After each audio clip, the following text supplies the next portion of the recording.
মধ্য গুৱাহাটী সমষ্টিৰ ভোটাৰ ৰাইজ। এইবাৰ নিৰ্বাচনত মধ্য গুৱাহাটীৰ পৰা বিৰোধী পক্ষৰ পৰা অৱতীৰ্ণ হৈছে শ্ৰী কুন্কী চৌধুৰী।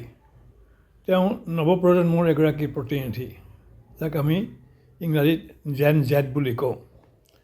আৰু আপোনালোকে নিশ্চয় বুজি পায় যে দেশৰ ভৱিষ্যত নিৰ্ভৰ কৰিছে এই প্ৰজন্মৰ ওপৰত। এই প্ৰজন্মৰ কি ধৰণে দেশৰ বিভিন্ন ক্ষেত্ৰত অংশগ্ৰহণ কৰে, তেওঁলোকৰ সচেতনা কি ধৰণে যায়, তাৰ ওপৰত নিৰ্ভৰ কৰিছে এই দেশৰ ভৱিষ্যত। এই দেশৰে নহয়, গোটেই পৃথিৱীৰে ভৱিষ্যত।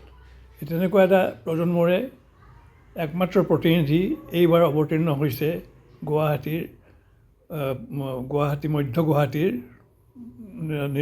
মধ্য গুৱাহাটী সমষ্টিৰ পৰা নিৰ্বাচনত। গতিকে কুন্কী চৌধুৰী এই ভোট বিচৰা কাৰ্য অত্যন্ত গুৰুত্বপূৰ্ণ।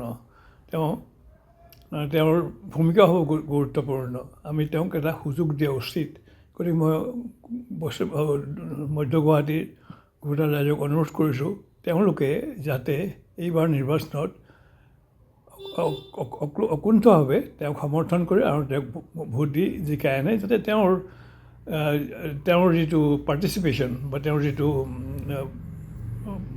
অংশগ্ৰহণ বিধানসভাত সি এক গুৰুত্বপূৰ্ণ ভূমিকা হৈ উঠিব পাৰে।